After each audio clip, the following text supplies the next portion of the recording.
Start. All right, welcome to class. Welcome to class. This is the Yoga Studies Master's Program, or the MA in Yoga Studies at Naropa. I am Dr. Ulrey. I have distributed my rinky-dink syllabus that was based on the syllabus that they wanted, but I'll be talking more about the class generally today. So if you'll open up your Canvas, you will see that right there will be the plan for the class. And I will try to have those up as soon as possible.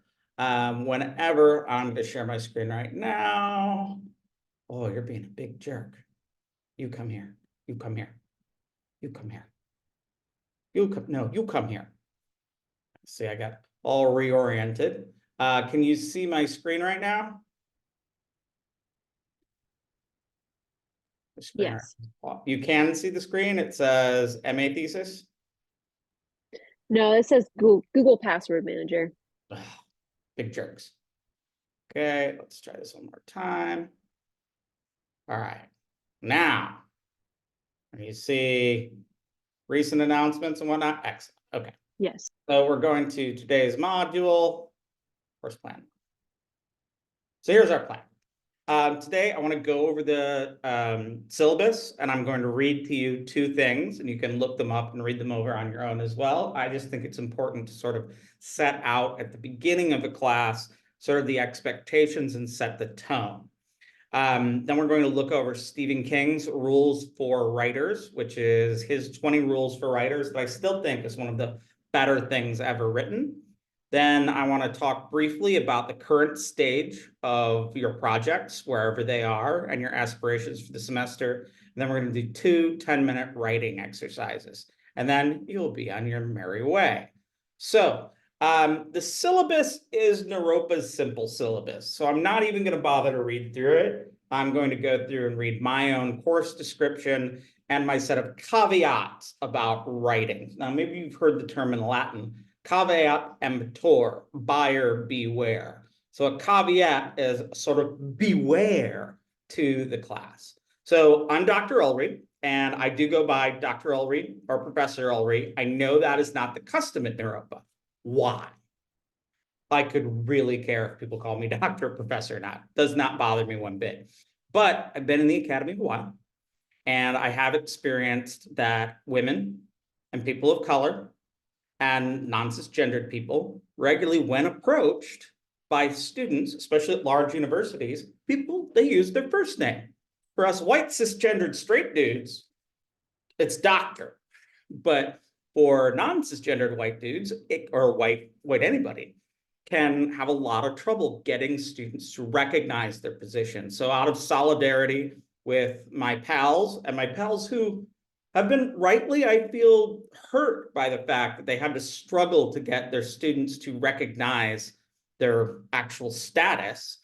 In solidarity with them, I say, call me doctor, call me professor. When we're done with class, you can call me by my first name. That's fine. I know it's different than how you do it with all the other professors, but this is how I roll. One of our students, Peter, last year was like, I was like, is it weird that you call me Dr. Ulrey and you call Ben Ben? And he just said, I kind of like it. I like there's a sense of formality when we work with you that we don't feel anywhere else. So if anything, I'm breaking the mold big at Naropa. Okay. The first thing I want to do is I want to read through the course description. So I will put it up on the screen. Can you read the document at hand? It says writing is not.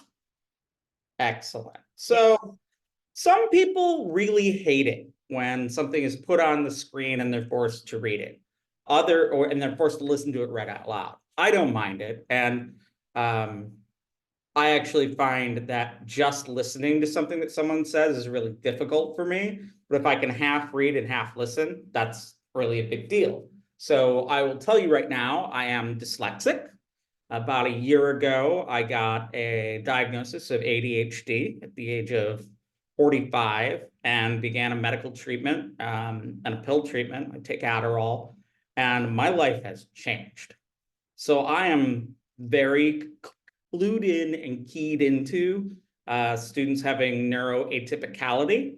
So bring that up if you got it, or if you don't got it, you don't have to bring it up. But I will work with you not just on accommodating from the class, but trying to teach the best way as I can for you. And as one of my dear friends, who's a bit of my guru when it comes to ADHD, says, if you are neuroatypical, the best thing you can do for other neuroatypical people is to be open about it and just talk about it. So that's what I try to do. Hello there. Who's this person on the bottom? Hi, Dana or Junvi? Hi, yeah, whichever name works for me. Yeah, I'm Dana Genevieve. I'm in Is that Dana? Curry County. Yes, Dana, like Oh, okay. Spanish. Like you're a gift.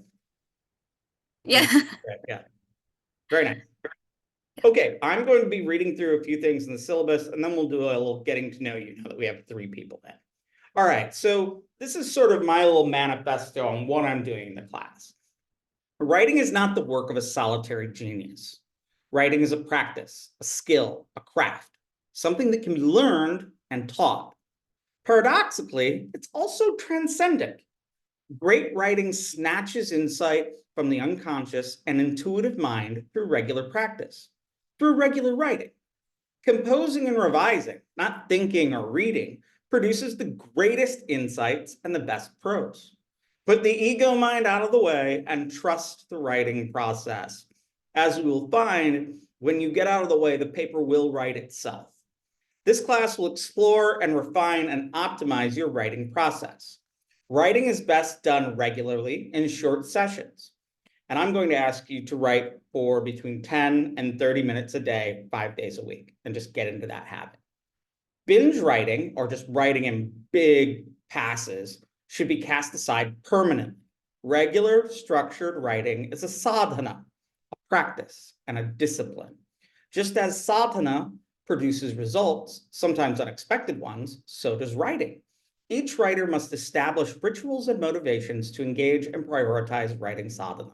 One way is to make pleasurable activities like your asana practice or your social media or you're reading the newspaper dependent upon meeting writing goals. Saying, for instance, until I write for half an hour, I cannot look at Instagram. But a more human way, I would argue, and one of our thinkers we're going to be reading this year will argue, is cultivating writing practices that bring satisfaction, if not joy and happiness. I want you to write without pain. When students get blocked and can't write, it's usually because the writing is painful. And there are a lot of ways to get out of that situation, but all of them require actually writing. The longer you feel terrible about writing and don't write, the longer you're just going to feel even more terrible. This course is results-based. Students will select a project that is underway, aiming toward completing it as an MA thesis and/or a publishable article, creating polished academic prose. Brand new writing projects are not advised. However, if you want to do something completely new, that's fine. It tends to work better if you've already got something underway from another class. Okay. Academic writing presents new information or translations or a novel interpretation of information. Keep this in mind when you narrow your topic and finalize your theses. The MA thesis is different from anything you've written before because you are creating something that will be filed at Naropa and will be filed across the country. It will be your contribution to the conversation. Just like a PhD dissertation is a contribution to the sum total of human knowledge, so is a master's thesis. And you're going to be reading what Umberto Eco says about a thesis.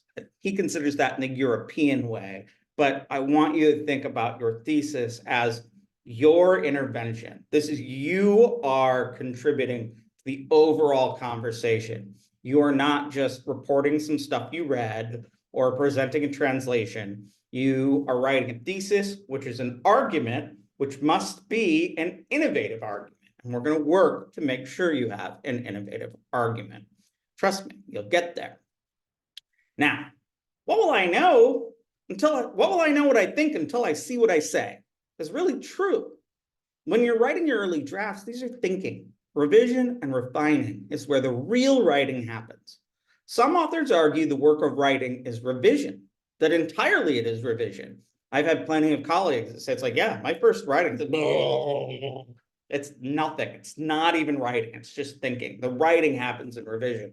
I'm deep in a writing project right now, and it's 6,000 words, and I have roughly an 11,000 word outline that I'm scaling back and refining, because I've learned my own writing process is I have to write a lot in order to get enough good stuff to bring it back. Now, one person who's going to be speaking to us is Anya Foxen. I don't know if you've come in contact with her work. She's written a number of books on contemporary yoga. She's a dear friend of mine. And she pisses me off because she can just think about it like an idea. And she's written several books. And it'll take her forever to get that paragraph just right. But when she goes back and edit it, she makes very few changes. She's able to work slowly and steadily and generate paragraphs that once they're written, that's pretty much what they'll look like. I write utter bullshit, and over time it turns into something. And if I were to try to sort of write it exactly how it would be at the end, I'd be wrong, and I would write stifled information, and it just doesn't work. You have to, for the vast majority of people who are not Anya Foxen, you have to start before you begin, or begin before you start. You have to just get underway. So as I was saying here, how will I know what I think until I see what I say? Through writing, we begin to understand what we actually think. We come to conclusions. And that's also letting your larger mind do the project. Let the paper write itself. As you're writing through, ideas will come to you as you're writing. It's your job to get those on the paper and preserve them so you can go back and incorporate them as you revise. All right. Early drafts are best generated and expanded through spontaneous and generative writing techniques, as set out by Peter Elbow and refined by Robert Boyce. We'll talk about both those characters. This type of writing, also called automatic writing, has a long history in religion, especially in metaphysical religions and the occult, a context we will explore. So I will have a day when I talk about occultism, esotericism, and automatic writing. Students really like that day. Such writing techniques, automatic writing, generative writing, spontaneous writing, will be utilized in this class. So I want you to come to class ready to both think about writing and to write during class. Now, while you perform research, i.e. taking notes, you should be writing, especially spontaneously reacting to quotes and ideas.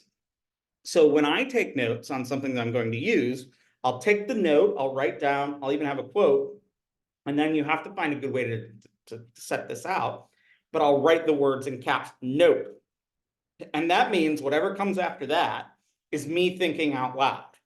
And if there isn't the word note, then it's a direct paraphrase or a direct quote. So everybody has to find their own way. But as you're taking notes, don't just take notes. If you get a thought, find a way, like put a star or something to designate that what you're writing is different from taking the note, that it's your own words. I find some of my best ideas have come up there. And then the funny thing is you go back and reread those notes on like another project and you're like, oh yeah, they said that. That's a good quote right there. Then you see a little note from yourself. You're like, oh, there's the solution. I was looking forward to a project I didn't even know.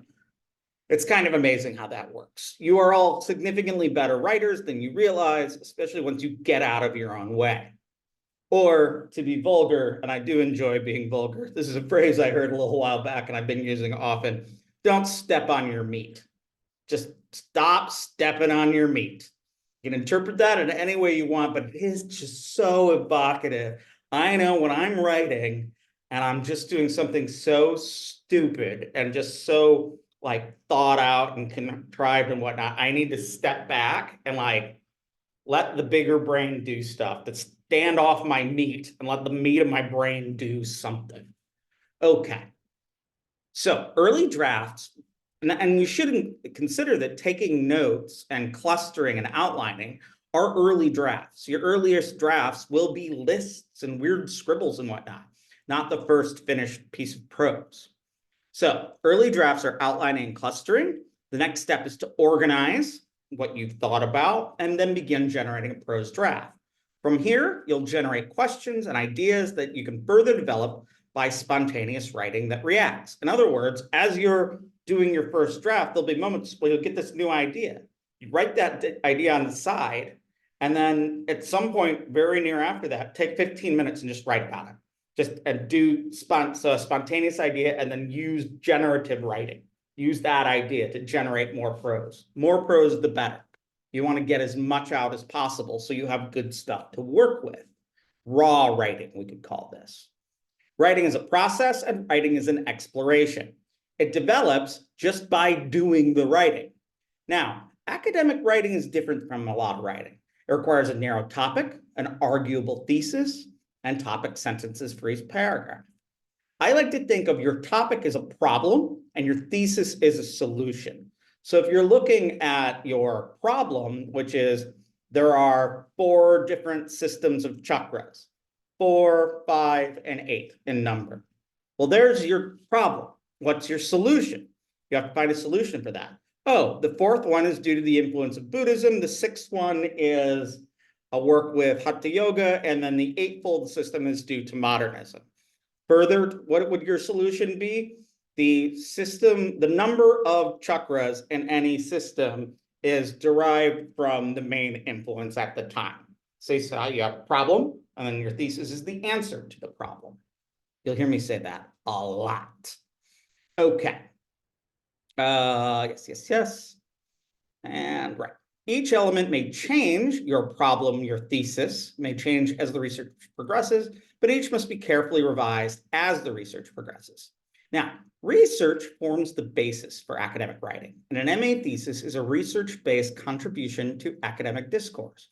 But research is not just reading. Research is writing. You translate, you outline, you journal, you manage and evaluate sources. You create annotated bibliographies. There's a lot of writing that goes in the research before you just sit down to write a draft. Now, we're going to work to create a cohesive research strategy and system. I'm also going to have you generate annotated bibliographies throughout the class. We're going to discuss reading strategies, but there's no way to read absolutely every word ever written on a topic. And considering the context of yoga studies, we'll reflect on the use of translation in research and academic writing. How many of you have had a significant amount of Sanskrit? Okay, so 2 of you are Sanskrit fellows. That's fine if you're not. It's fine if you're not. Okay, so if you have enough if you've been through a fair amount of Sanskrit, I'm going to want you to translate as much as possible. So I'd like you to find at least a couple of passages that you really translate. Definitely stuff you've worked through with Dr. Williams, and if absolute need be, you can work through it with me. I have been known to read Sanskrit. Students will reflect upon and practice revision for syntax, grammar, and style. For peer editing, students will use the Ulrey method. It is a method I learned at Michigan State and have tweaked over the years for peer review, and they will also think about the best ways to give and respond to feedback. Now, remember that feedback and comments are the love language for academic writers. Even bad feedback or mean feedback is still kind of a compliment because someone took the time to actually read and respond. So look at feedback on writing as just a very weird love language. And writing should become a social action. The more we make it social, we do it together and trade the writings that we're doing, the more we will find we enjoy writing. One of the nice things about this semester is I have several writing projects going. So hopefully I'll be able to share drafts of my work as we're going right along. All right, the details of grammar and style are truly only learned once you learn another language. We are going to look at Strunk and White's famous elements of style. It will never steer you wrong. Writers must become familiar with English grammar terminology to speak with co-contributors and editors. So why do you need to know what an adjective and a noun, a participle are?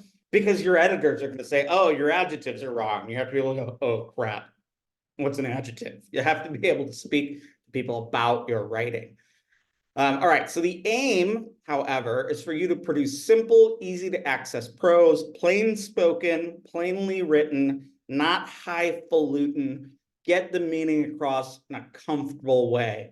If you find yourself using quote unquote $5 words, I want you to throw them all out and use $1 words or 25-cent words. Speak clearly, write simply, get your point across, and do not try to be sophisticated. This is something that I really stress. In all my years of writing, one of the best compliments I got was a chapter of my dissertation. My PhD advisor said, "This reads like a Stephen King novel." And I'm like, okay, that's it. And I know my writing is good when it's plain, when it jumps off the page.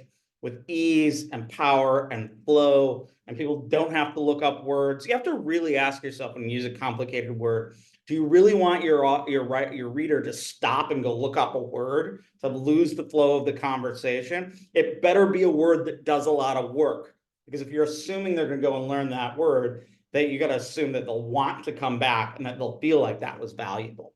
So I'm against overcomplicated vocabulary. All right. Yes, we will study grammar not to be gatekeepers of the grammatical gates, but to improve communication. The aim is to produce simple, easy to access prose. You will encounter difficulties in your writing career. That's a guarantee. You might be even having some now, unless you're one of those few people that naturally writes regularly and without pain, and we can all slap Anya Foxen when we see her. However, I know she writes with quite a bit of pain because I've heard her husband talk about how he'll come home from work and she's just a mess. Yeah, okay. We will discuss the phenomenology of writing strategies and strategies for surmounting and overcoming difficulties. This will be of value to your own writing life, but also to helping colleagues and aiding students who are also writing. Additionally, we'll have guest speakers that will talk about their own writing lives. I have 5 set up right now. They're going to be really good. These are the following outcomes, takeaway products of the class. 1, make writing joyful. Practice regardless of external motivations and deadlines. This will avoid burnout. 2, and burnout is real, developing writing communities so that writing is social and you are comfortable sharing drafts at any and all stages of development. At a certain point, about halfway through this class, you'll find yourself, you'll start writing to one another and say, I'm working on this thing. Can you look at this paragraph? And you'll find that you'll trade emails like that. And that's a really good experience. I do all of my best writing in a group. All right, so, and you're going to be prepared to teach a course on writing. You're going to have an MA. That might mean you teach a course sometime. That means you're going to have writing integrated in some way. So I'm also modeling a lot of the writing teaching pedagogy that I have. All right, you're going to explore multiple writing contexts. Now, writing as academics, professors, professionals, yoga teachers, and yoga experts, all of these are relevant to you in your MA in yoga studies. The craft of writing is the craft of authority, and that authority will be deployed at and in every aspect of your future during and after the yoga studies in as an MA. H, what is your field? You're in social sciences, math. What's your? For the high school that I teach at? Yes. Interdisciplinary, but I have a strong focus in mathematics. Okay, good. So we'll have somebody writing. that's well-grounded in kind of secondary ed pedagogy. So just making sure you weren't an English teacher. Oh, yeah. Now, not that I have anything against English teachers, it's just they're some of the hardest people to edit.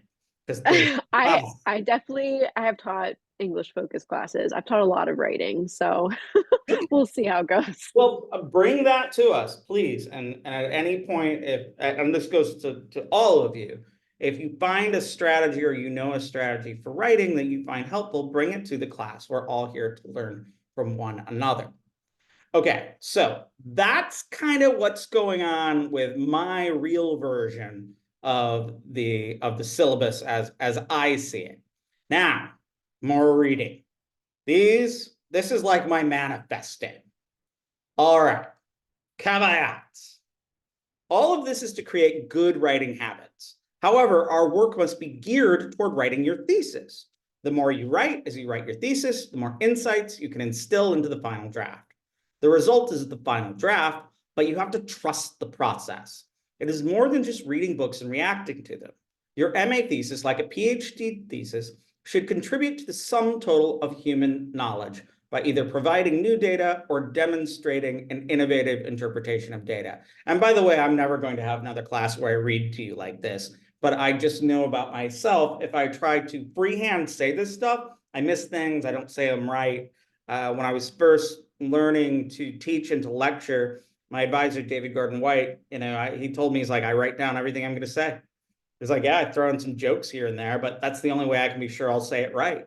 And so when I lecture, and I teach mostly asynchronous online, I have a script that I go by. That way I can make sure I get everything. Writing is something you might be good at. Writing may be something you hate or not good at. Academic writing is a skill, craft, and it can be learned as well as taught. And Dr. Williams and I have had a number of conversations about this over the past few years, where he and I both said, clearly writing can be taught because you and I learned how to do it, in our own ways. All right, so you can be taught. Anybody, honestly, this is true, can become a good and a clear writer, for it is more craft than art. You may not have written a novel, then you might have written a novel, but that writing experience may be a hindrance for academic writing. Our goal is to practice academic writing, and through those practices to produce a quality, near final, or on its way to final draft of an MA thesis. I'm trying to condense my lessons as a writing teacher, as a writer, as a writing consultant, and as an editor. Most writing instruction ends in early undergraduate. For most people, the majority of writing and writing instruction happens in high school. This course will be graduate writing, and it is a rare opportunity to get this kind of instruction in a class. They did not offer it at UC Santa Barbara. I just got beat up by David all the time until I became a better writer, which is a good way to learn. But you don't need to go and wrestle a bear. I wrestled the bear, and I don't teach bear wrestling. These days, there are more and more opportunities for professors to have workshops and learn these same strategies I'm going to bring out for themselves. And these are the strategies I teach full-grown professors when I'm doing writing in services and whatnot. Sadly, graduate students are expected to just know how to write when they enter graduate school. If they struggle, then they are supposed to learn to write and exceed by sheer heroic effort on their own. David White once told me to go back to what I learned in high school and do that again. That was particularly galling. But I went back to my Strunk and White, read it a lot of times, and I just kept working and kept writing. It hurt, but it made me focus directly on improving my writing. Later, he said a chapter of my dissertation was as lively as a Stephen King novel. Avoid writing software, especially Grammarly. Also, avoid cutting and pasting, because it's so easy to inadvertently plagiarize. Now, the goal is clarity, not sophistication. Sophistication may come in time. Without its natural development, attempted sophistication seems haughty and highfalutin. Failed sophistication will alienate your audience. Write in reasonable, if not short, declarative sentences with active verbs and concrete nouns. Think about the finite word theory. This is an idea my father dreamed up, and I repeat. There's a finite number of words in the universe. So if in this project we use them all up, then they won't be there when we really need them. So always try to write like they're, and I love it, the finite word theory. Like, I don't want to wait, I can't have too many words, I might need them later. Concision and short. The hardest writing is short. Writers make choices, and concision is generally clearer. And there are very few things that you can look at that are not improved by being chopped up and being rewritten in half the amount of words. In fact, I know when a piece that I'm working on is done, when I just plain, there's nowhere to condense. There's not a word that can come out. There's no fat on that meat. Okay. As my dad said, we don't want to use up all the words now because we might need them later. Remember your audience. Who's your audience when you're writing an MA thesis? Well, it's ostensibly me and Dr. Williams, but that's not how you should really think of it. Think about your audience as someone who knows a little bit about your topic, but knows a lot less than you do. So you're teaching your audience about new content or convincing them about a new interpretation of content. Don't write as if Alexis Sanderson is your audience. He's never going to read you anyway. Write as if you are writing to a colleague or a young scholar or even a mentee. And in fact, imagine that you're writing to someone you like. That will make the writing process more enjoyable because you feel like you're writing to an audience of people you care about. All right, begin before you are ready. It's time to start. I don't care if you're ready or not. Always start. Start writing early, start writing as you're reading, write a lot, and get as much as you can on the page. Start before you're ready because you'll never be ready enough to start. So start before you're ready. Remember that everything is tentative. You write a tentative intro and conclusion. Don't spend a lot of time working on the intro and conclusion because they're just going to change completely. So what I do is I write a very tentative intro, work out the body and start figuring out where I want the conclusion to be. And then it's really interesting on this. The intro and the conclusion will be altered regularly as you write.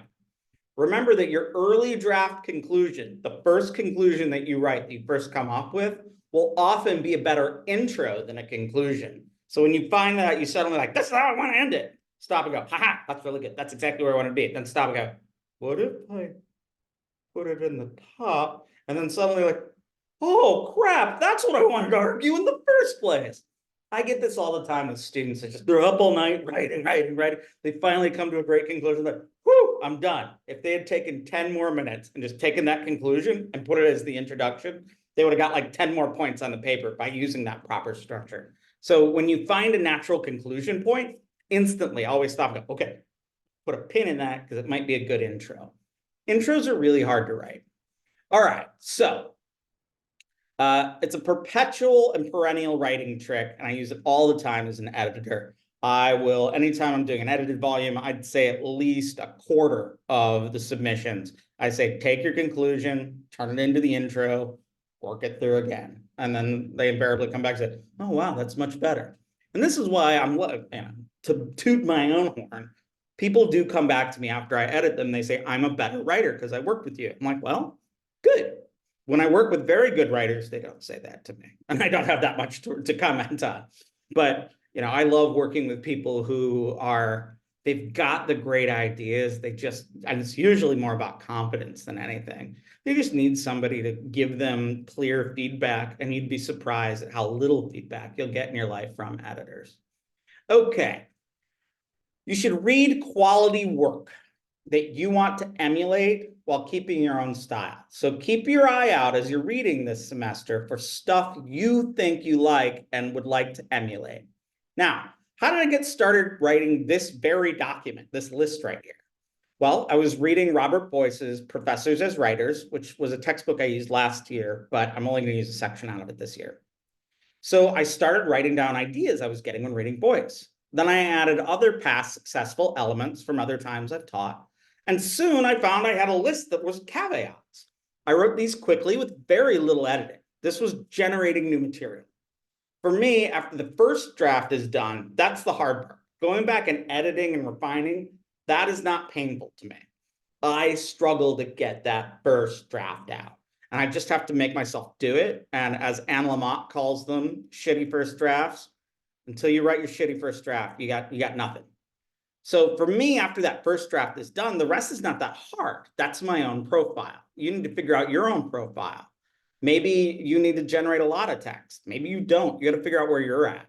So I find that after I generate a lot of prose, I can mine it for the big ideas that came out as I was writing. As much as I like napping and waiting for an insight while turning ideas around in my head, and that does often work for me, I get much more insight and development out of just writing. The ideas arise more as I'm generating more and more material. The real writing, as I said before, comes in editing, but you have to have something to edit. So we will focus on the process of generating prose and strategies for prose generation, then the process of selecting key prose and editing, and finally moving into final drafts. This three-step process is essential for writing academic prose. Boy, could I use the word prose more often than that? Yuck. First, strategies for generating prose include spontaneous writing, note-taking, generative prompts, and annotated bibliographies. This is writing that's done while research is active. In step 2, research continues, but you're focusing your prose to shape your MA thesis and utilize specific research strategies to advance that position. Third, in the final stage, we will work on structuring the argument, the topic of the thesis, creating supporting body paragraphs with appropriate topic sentences, as well as structuring quotes and evidence, and writing a powerful conclusion that does more than just merely restate the topic and thesis. Conclusion should be one last powerful blow, one violent attack on the right. I have a bit of masculinist pedagogy. I mix it in with my feminist pedagogy. It happens. We've got a chat thing. I think Donna has to get back to work. That's fine. I messed up the time then, so we'll figure that out later. Okay. By the final stage, the research is minimal. You're just performing more research. If you find another scholar that has something similar or somebody gives you an intervention, you're not trying to add too much more by the end. Peer editing will be performed at every stage, but expect peer editing regularly in that third part. All right, students are encouraged to communicate any analogs or insights brought to the writing process from the contemplative agenda, specifically from the yoga side of things. Sanskrit terminology should be shared to create a common resource using yoga and Sanskrit terminology for writing, blah, blah, blah, blah, blah. This is sort of a side assignment. As an academic writing class that is based on the contemplative model, we are trying to create a daily practice akin to a meditation practice that can be easily performed to generate text constantly. If possible, we will have guest lectures by accomplished writers and scholars. All right. So I would like, before we go into the one last thing to share here, I would like to hear from y'all. So the two of you, tell me your names. Tell me what you sort of do in the most wide sense of the term. Your work, your hobbies, your whatever. What do you do? What is your create? What do you create or do? And tell me one interesting thing about you. Go.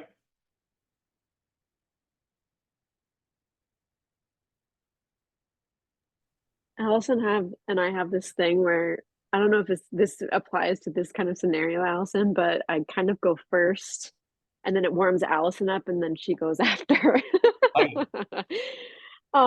So I'm H and my pronouns are they, them, theirs. I work with young people and I love that. Get a lot of joy and meaning out of that work. I'm also a film photographer. I really love working with film, not like the, making movies film, but the working with like 35 millimeter film and medium. medium format. What was that? Film medium. Yes, exactly. And just started recently getting into darkroom printing, so I'm really excited about that. I identify as queer. I'm very, very queer. And and I have like I think over 40 plants in my house. Nice. So that's my fun fact. I like it. I like it. All right, Al, tag. I'm Allison. My pronouns are she, her, and hers. I am in the Chicagoland area where it is currently a frozen tundra. I do believe it's 0 degrees today, so that's exciting. It's a heat wave. I am a yoga teacher. I have been teaching yoga for about 7 years. In my former life, I was a children's librarian, specifically a technology children's librarian where I taught kids 3D printing and yes, H is also a yoga teacher. 3D printing and robotics and lots of fun stuff, Minecraft.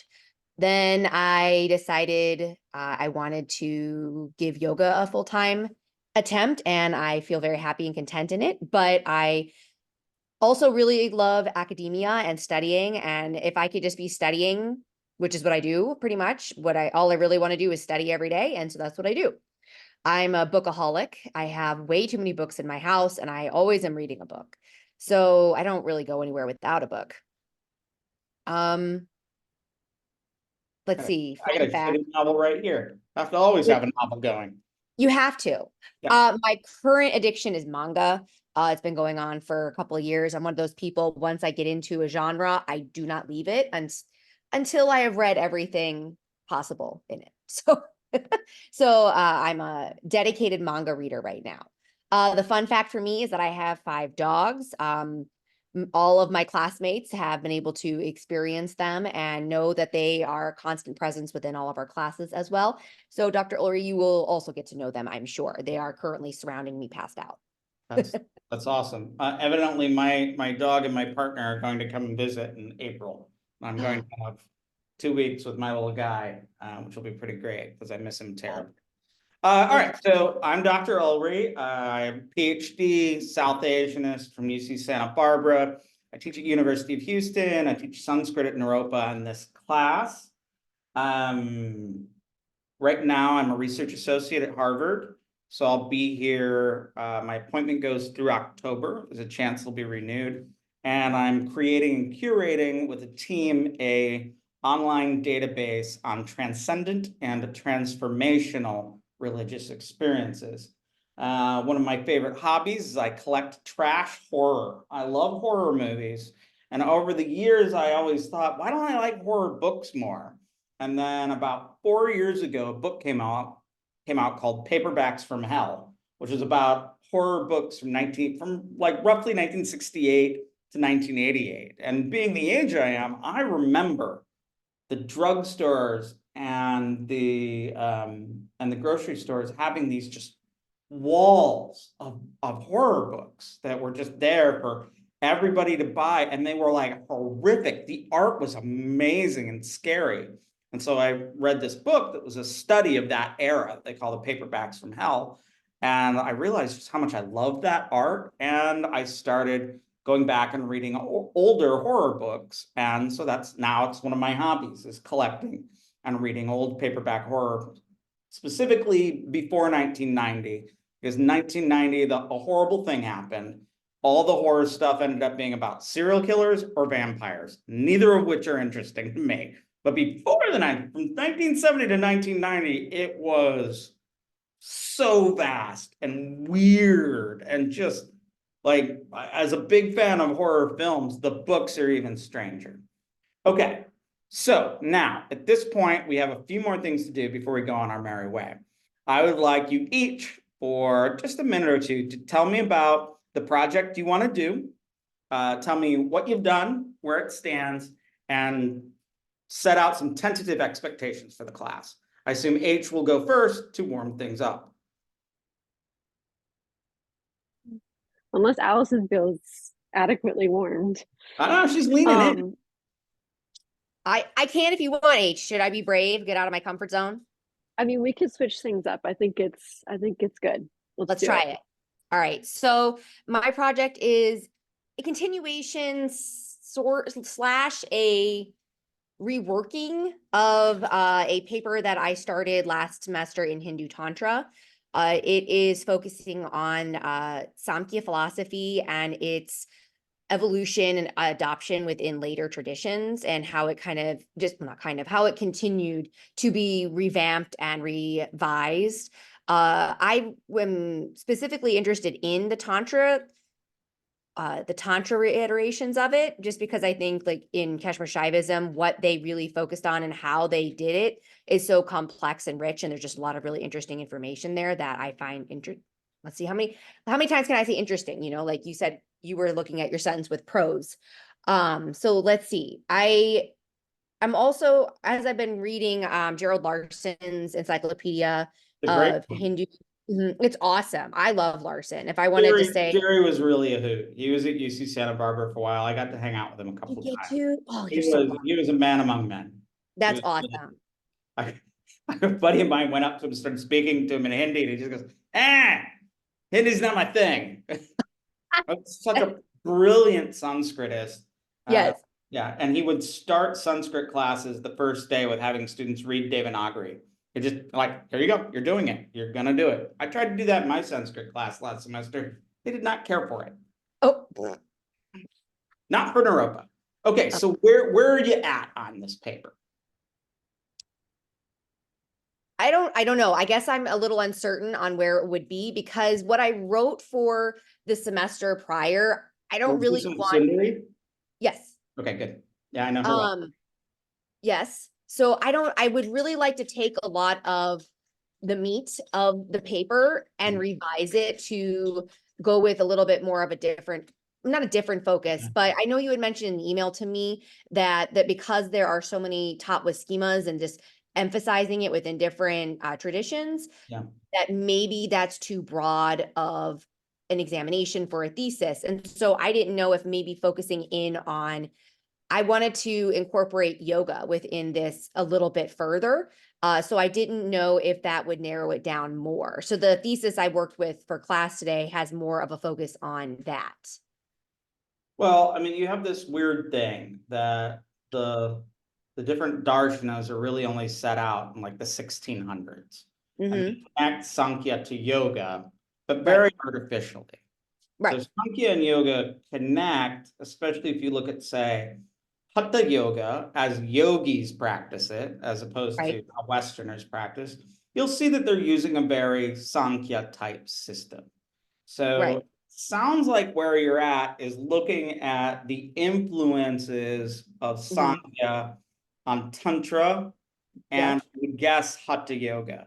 My problem is what yoga? And you say yoga, what yoga? So we have to Right. be really specific about what yoga. Mhm. There's a lot to work on there. I mean, Yeah. the system of the tattvas and Sankhya are what everything else is based on.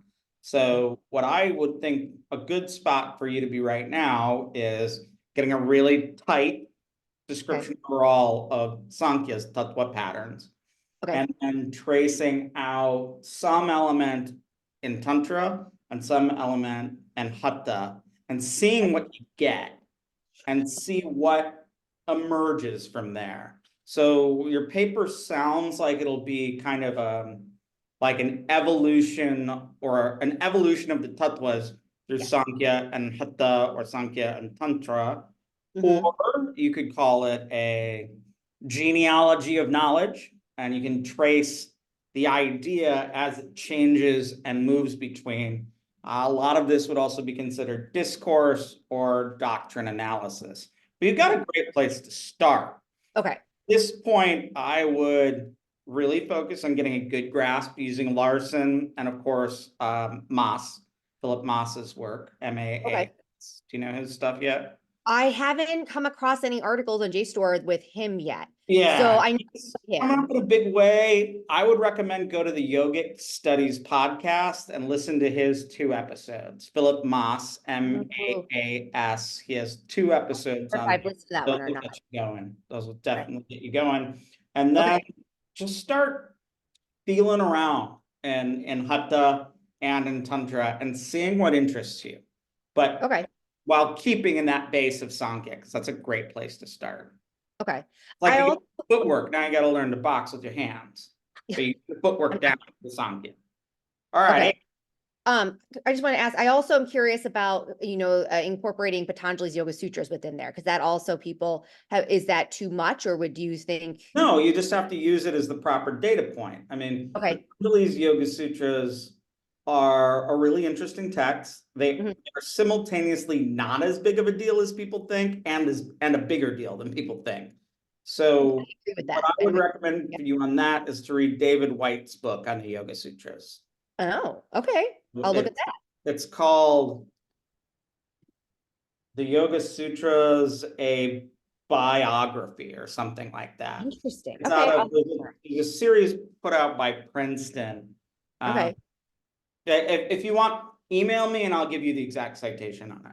But Okay, yeah, thank you. I appreciate that. that's the one that it's a really great study of Yoga Sutras. It goes from the formation of the text to how it got around India and how it faded away, and then it got picked up in the West and traces out the whole genealogy of it. Oh, It's a that's good book. cool. I teach it when I teach my yoga hype and history class. That's awesome. Yeah. Okay. Thank you. That one will get you there. Plus, unlike David's other stuff, David's stuff is always really good to read, but it's a much lighter book, so you can kind of just tear through it. It's really quite good. And you'll never look at Krishnamacharya in the same way. David has some really interesting speculations on Krishnamacharya. Ooh, I'm intrigued. Now I just want to read it for fun today. He argues that he might have been a spy. So it's really cool. You'll dig it. Okay. Thanks. Will. Thank you. Wow, fun. So my topic is definitely also inspired by Sundari's class and my final paper for that class, which I titled Encounters in the In-Between, the Imaginal's Role in the Mysticism of the Trika Sampradaya of Non-Dual Tantric Shaivism. And what I'm since then I've done a lot of reading and kind of Yeah. focusing more on the imaginal, and am curious about focusing on somehow bhakti is in there, and devotion and Utpaladeva and the Shiva Stotravali, and so that kind of is floating in there, mystical experience, and how the body relates to all of that. And then I was also led to, like I told you, Aaron, with this idea of the imaginal, but kind of through more of a Christian lens with this woman Cynthia Bourgo, and kind of her work around that incorporates Gurdjieff's metaphysics. So I have a lot of things floating around Yeah. in my pot. And the thing that I'm most intrigued by is the imaginal and kind of its role in all of this. And yeah, so that's I think I'm gonna stop there. Yeah, Because yes. there's just a lot. I told you in an email that if you're gonna use the term imaginal or active imagination, you have to go back to Henri Corbin. Yeah. He's the guy that dreamed that up. Now, Yeah.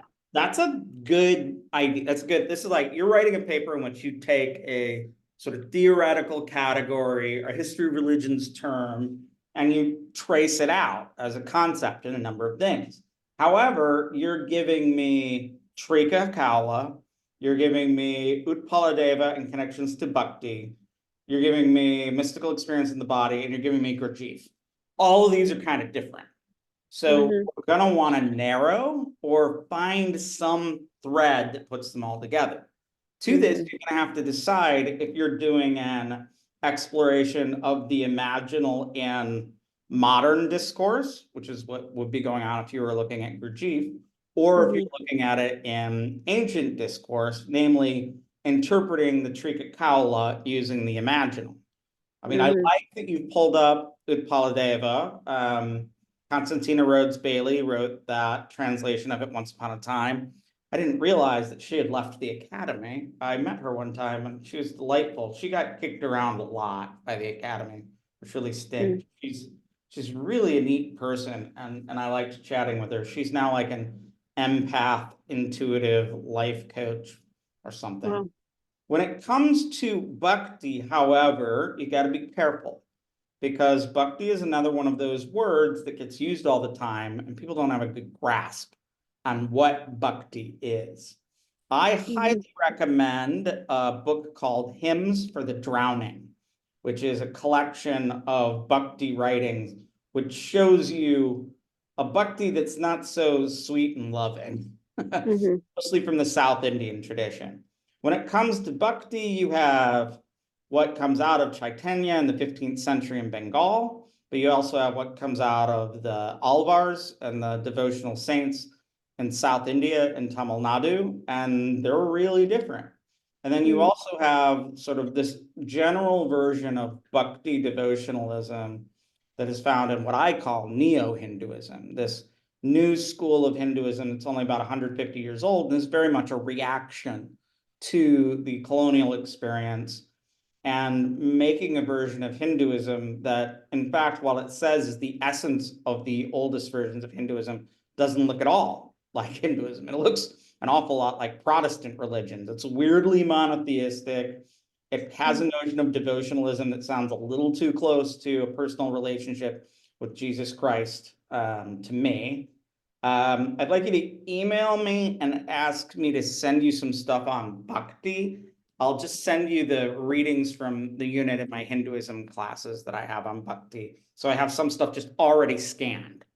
I think I have some of the stuff from Hymns for Drowning there. But I know I have a couple really good Shiva pieces there. So there's a lot going on there, H. And what it's going to be up to you is to write widely. And at this point, I don't think you're ready to narrow it down. You need to be pursuing all these 4 threads. Yeah. You find which one interests you the most. And that'll just happen by doing. You'll just keep writing about these 4 threads and what one gets you excited. Follow your, And I'm curious, trust your process. Yeah. I'm curious if the contemporary, like more contemporary applications of the imaginal or implications of the imaginal how, like, I'm just thinking about the category that this thesis is under is like yoga studies. Yeah. And that's what's kind of been, I've been feeling like some discomfort there where I'm like, I know that this is a thread, but like, it feels like I'm straying from that thread, but am I? I'm just curious. That's why, like, I've been like, like I've kind of been holding on to the Shiva tradition because I'm like, that like ties me more to this yoga studies, but I don't want to Well, limit myself. take a deep breath and think about Mark Singleton's Yoga Body. You read Mm. that book? I feel like we've read pieces of it, yeah, in other classes. You need to read it cover to cover to really get it. De Michelis and Singleton established something that could be called occult yoga, meditative yoga. You know, the forerunner to modern postural yoga before the 70s was a type of yoga that was practiced by lots of occultists, lots of swamis. And what it was is some inspiration from India, but also a lot of mesmerism, new thought, gymnastics, exercise, and body cultures, to the point that I would call that whole cluster of things that this pre-modern postural yoga, but modern yoga comes out of, what de Michelis calls esoteric yoga. I would say it's a part of a cult, an occult milieu. It's a part of occulture. So in this sense, I think you could look at this modern era that Gurdjieff is definitely a part of. So sort of 18th century through mid 20th century, or 19th century through mid 20th century, look at occultism and esotericism. And those are really the strands that connect all of that stuff. And that is also where this pre-modern postural yoga, but a Western style yoga, comes from. The yoga of Vivekananda. Yeah, You know? I did a whole paper on that in our globalization class. Yeah. Similar. Yeah. So that is where it all fits into yoga studies. Okay. And I don't think that's not a hard sell. You don't have to study a Sanskrit text. Traditionally, well, I've only taught this class once before, and all the students had taken Sanskrit with me, so they had that orientation. But yeah, you do not have to be looking at a very limited notion of Sanskrit and like Indology as yogic studies. We're not doing yoga studies as Indology. We're actually studying yoga. And as I was sitting one time with Seth Powell and Daniela Belacqua and Keith Cantu, and I said the most interesting thing about teaching a yoga class is through yoga you can teach pretty much everything. And I started explaining how I was doing all this stuff with different 20th century occulture type stuff, and my buddy Keith Cantu is like, yeah. But I noticed that Daniela and Keith and Seth are just like, because they're deeply invested in the Indological process of studying like the roots of yoga in Sanskrit. And Bevilacqua is interested in doing the field work of actual like brown skinned male hatha yogis, because she's done a lot of research. She's found about 3 yoginis. So you don't have to do an Indological process or project. You can do a project that is wide, that understands and interprets yoga in a different way than just stuff that comes out of Sanskrit texts. Because you're both yoga teachers. How much of what you do comes out of a Sanskrit text? Very little. Very, very little. So where does it come from? That's part of the history and the genealogy of yoga. So yeah, you can totally do that, H. You just gotta define the terms. Right. It's the trick to all of these academic writings, is defining the terms and setting your context. So who's going to do that? You're going to do that. Who's going to prove you can do that? You're going to do that. Yeah, it's like when I talked to Ben about like when we talk about what is yoga, he's kind of been thinking about this idea of the floating signifier. Yeah. It's just yeah, it's what you define it as. Well, White makes an argument in and White's book on the Yoga Sutras would be good for you too.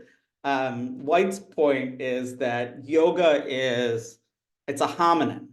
It's like there are a lot of different things that are yoga that mean a lot of different things. So, the mental meditation of yoga, you can call yoga.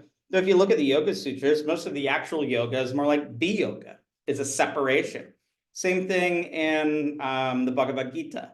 So you get the sense of yoga as a mental practice of meditation, a positive meditation, mental practice as separating sense objects from the sensor, the one who sensed the field and the knowing of the field.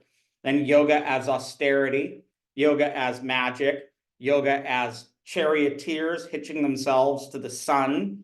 And then moving forward, somaticized yoga, which is this yoga of hatha yoga, where you're using the body to harness the meditative activities and the inner hydraulics. Then moving into esoteric yoga or occult yoga, the first forms of yogas that were encountered within the West, then leading to in the 1960s, because of people like Krishnamacharya and Iyengar, and just, a few others, this different form of physical yoga that's not like hatha yoga, that is specifically yoga for exercise and well-being, but that draws upon all those other types of yoga and rolls it all together. Why? Because something that's ancient is inherently authentic. You're just dressing it up. But yeah, so I think part of what you're arguing for the modern perspective would work really well in those different levels of esoteric yoga and modern postural yoga. But, I also encourage you to go back and look at Upaladeva. I mean, the Shiva Stotravali is a beautiful poem. I've never read it in Sanskrit, but I've read Constantina Rhodes Bailey's translation many, many times. Okay, Thank you. Now for the two of you, real quick, lightning round. What are your aspirations for the semester? Just spit them. I want to be confident in my writing. I'd like to have a process. When you said for you that you need to get the horrendous first draft out in order to have anything to work with, that's me. Yeah. I pull teeth until I can get anything out. So I would really like just to have a process that makes me not want to rip my hair out of my head. I'd like to come out with a strong thesis, and use it to apply to doctoral programs next fall. So I'm in it for the long run. So okay. When you apply for doctoral programs, you will have a very uncomfortable conversation with me. I promise. why? Because there are no jobs. Okay. Oh, I know. And H. So I'm not looking to apply to a doctorate program, I mean, at this point in my life, but I very much want to strengthen my writing. I would like to have a consistent writing practice. I just finished like my first ever completed work of prose. It was like a short story. And so I want to continue that momentum and like this skill that I feel like I've been working my whole life, but haven't really like brought much to the surface besides, a lot of academic writing. So, and some poetry. But I really would love to make writing more infused into my just daily rhythm. So our two textbooks are both by Helen Sword. Finally, I can teach some women. Air, Light, and Time and Space is a book that is very much about learning to write with pleasure and learning to write in the midst of the fact that we never have air and light and time and space. And then Stylish Academic Writing is a study of successful academic writers and some of their strategies for getting out of the usual turgid, dry academic prose. I'm resistant to teach that one because to some degree, Naropa is so loosey-goosey. I kind of feel like it helps to have a little bit more rigor, but I tried that last time and it worked well, but I don't know. You'll see when you read Umberto Eco for next week how stuffy writing works. Also, I have a recommended reading here for the both of you is Peter Elbow's book, Writing with Power. That is a classic book about writing, and he definitely teaches the method of write a lot and edit, and you got to get a lot on the page before you can really even begin to edit. So that's the way I learned, and was it yesterday? The day before yesterday, I think, I just read it cover to cover. It was the first time I read it in like 25 years, because I'm writing a piece on pedagogy right now. I'm in the midst of writing. So that one is truly recommended. I think you should download it and save it to your hard drive. You don't need to read it now, but you'll want to go back and read it at some point. Okay, so we have two activities to do, and then we'll be on our merry way. The first thing we're going to do is spontaneous writing for 10 minutes. The second thing we're going to do is generative writing for 10 minutes. Spontaneous writing is pure free writing. You have no prompt. You're just going to write for 10 minutes. You can write using a pen and a piece of paper. You can write using your laptop. The only thing that you need to remember to do is to just not stop. You can pause for a split second and get your heads together, your thoughts together, but I want you typing. Even if you're typing, I really hate writing. I can't think of a thing to say. Why are commas so stupid? I hate semicolons. What is this Dr. Ulrich jackass? Why is he making, even if it's, you just write. So you got 10 minutes. That's spontaneous writing. Now, the second activity that we're going to do is generative writing, and that you'll have a prompt. And for that prompt, you're going to do one of two things. You're going to pull out something that came out of your spontaneous writing that was really interesting to you that you're going to develop for 10 minutes, or you're going to take a topic from your thesis as it stands right now and write on that topic, some aspect of that topic for 10 minutes. So without further ado, start writing, and I will write too.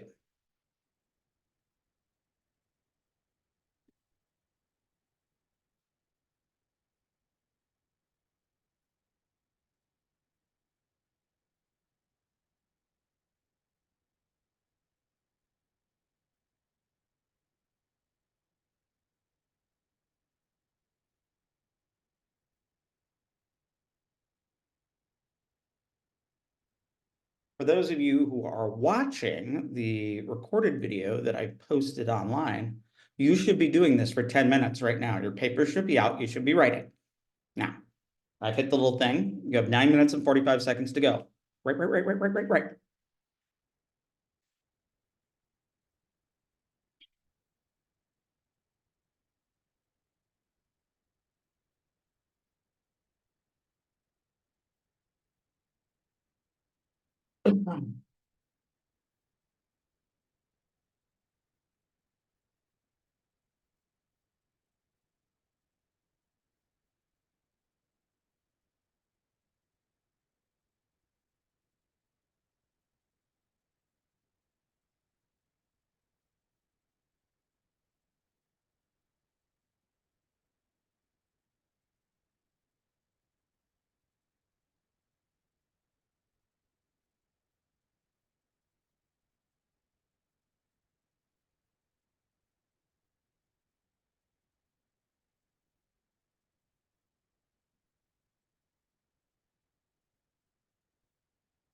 2 minutes to go.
Thirty seconds. So start drawing what you're writing to close.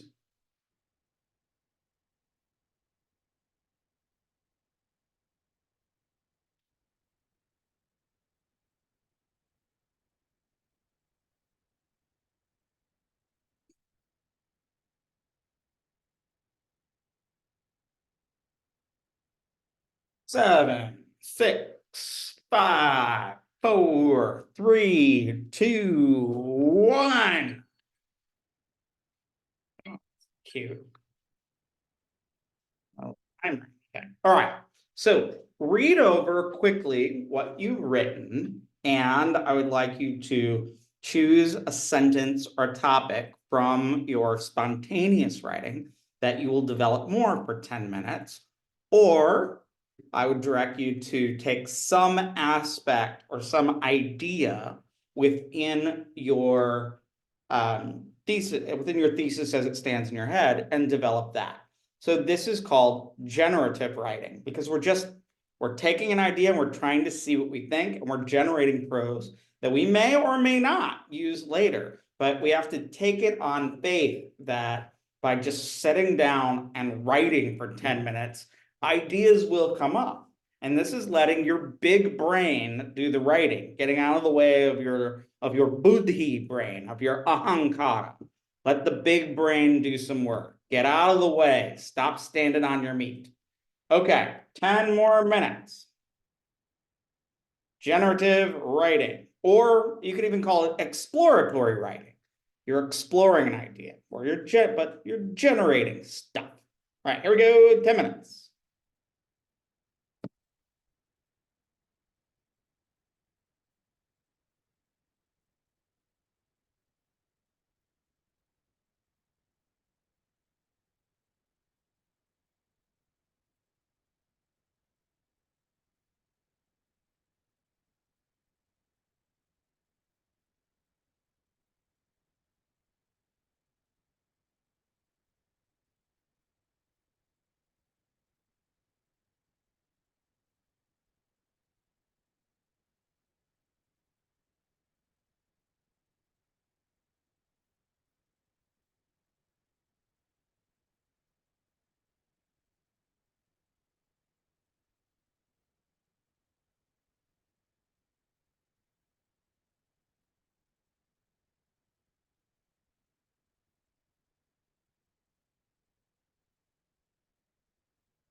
2 minutes.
Forty-five seconds.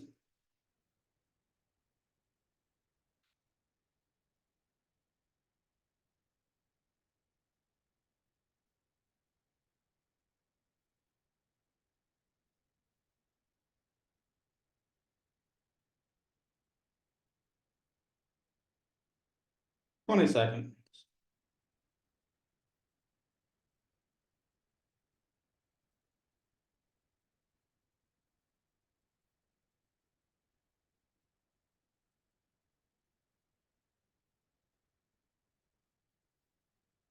Two and one. All right.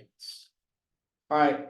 Look over both of the things you wrote. I'm going to give you 60 seconds to do that and find one sentence that you want to share. All right. You get 60 seconds.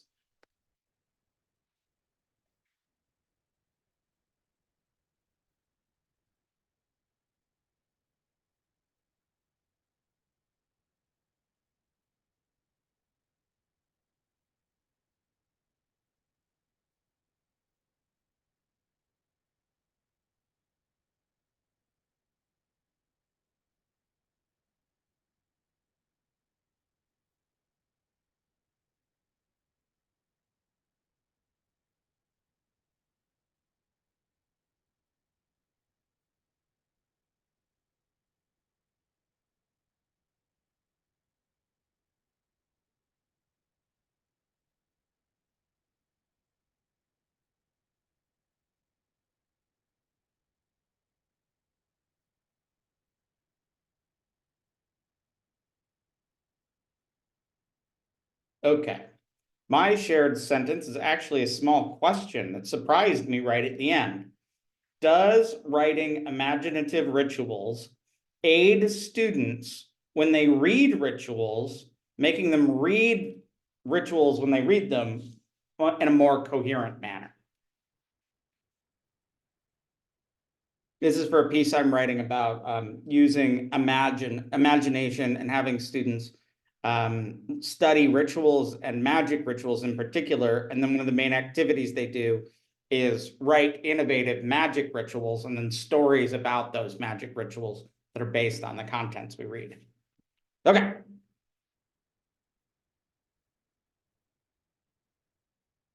Either one of you. I'm deciding between two, but Read two. can I read two? Yeah, Okay, I'm gonna read two. there you go. What if the fire in my heart burned so brightly, so white hot that my ribs melted and a hole opened up in my chest where the cool air would meet the heat emanating from within me? Mhm. And then the other one is a question. How would you caress a star? Hmm. Ow. I lost my place. Oh, okay, no, there it is. Okay, mine was total just brain garble, so I hope you can make sense of it. If no one can experience that which is experienced, what is left? Honestly, it's whatever is there that doesn't experience, which is Purusha. All right. That's all I had. Spoken like a Sankhyaite. Okay. We are drawing the class to close. So your assignment is going to be to do the reading. And for the reading, you're going to be reading pages 1 through 144 of Umberto Eco's book, How to Write a Thesis. This is some of the most formal, stuffy writing you're going to read for the class, but it's really good. And it kind of inspires the rigor that it really takes to write a thesis. And then you're going to read just like 8 or 9 pages by Robert Boyce about spontaneous and generative writing. I would like you to, before next week, to reread whatever you've written so far and try to start thinking about what your topic is and what your thesis is. Also, I'd like you to take 10 to 30 minutes daily and do generative writing on your thesis. Now, if you can't think of a generative writing prompt or whatnot, just do spontaneous writing. And we're going to start easy. So 10 minutes, just like you did in here. But if you can push it to 30, do it. And I want you to just pick out an idea that you have out of your thesis and explore it. I'd like you to do that 5 times. Finally, I would like you to make a note of and start trying to collect writing that you find powerful or that you want to emulate. So I'm going to ask you to do this pretty regularly. And if you find something, preferably 5, 10 pages, maybe even 2 or 3 pages, I'd like you to submit a scan of that to me. And we're going to use those for an activity coming up. So this is as much go out and look for stuff you really like, or if you just encounter something you really like, try to find 5 to 10 pages, get a scan of it, take a picture with your phone or whatever, and send it to me. And we're going to use those as we go along. Now, for recommended reading, and it's truly recommended, you have Peter Elbow's Writing with Power. And the thing I like about Elbow is he writes in a very clear, straightforward, elegant manner. And I will tell you, I reread the last chapter, which is about the magic in writing, several times. And if I was to right now pick out 5 or 10 pages that I would think is really resonating with me, it would be that very last chapter of Peter Elbow's Writing with Power. I think it would make sense if you haven't read the rest of it. I don't know, it's worth looking at. Okay, so be sure to download that. We are going to meet next week, Eastern Standard Time, between 2 and 4 o'clock. All right, have a good one. See you later. I have a quick question. Yes. The 5 to 10 pages, can that be from any kind of genre? It doesn't have to Any be like genre. Okay. Any genre whatsoever. Just that you find it effective or that you find you would like to emulate it, that you would be inspired to write in that way.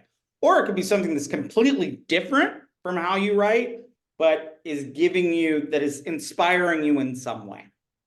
Great. So this is really, don't put too much thought into it. We're just going to start kind of collecting these, and we're going to do something with them as the weeks progress. Sounds Okay. good. So very quickly, you're going to do the reading, reread what you've written so far, and think about it. 10 to 30 minutes of generative writing. You're not going to be turning those in. You're just doing those for you. You're building out stuff for yourself. Start trying to locate writing that you find powerful or that you want to emulate. And if it's not too difficult, select 5 to 10 pages and email it to me. All right. Other questions, concerns? All right. I'm looking forward to having a really rich class together, and we're going to go a long way in 16 weeks. There might be some weeks that we don't meet, but for the most part, we'll meet every week from 2 to 4, and we'll either be having me kind of lecturing, running things like I did today, or having peer editing, or having guest speakers. Oh, also at the end of the class, we're going to repeat a project I did last time, which is we're going to have a mock AAR. So you are going to present your paper in under 15 minutes in an American Academy style roundtable. And last time we had Dr. Williams came to the class, and so did one of our former speakers. So I'm going to try to open that up and see if we can get a bunch of people to join us on Zoom. I'm sure Dr. Williams will come again, and we'll probably get 1 or 2 of our speakers. But I'm thinking about maybe even just inviting, in general, the Yoga Studies Master's Program to come and just be a part of it. All right, so that's class. I'll see you next time. Bye-bye now, y'all. Have a great night.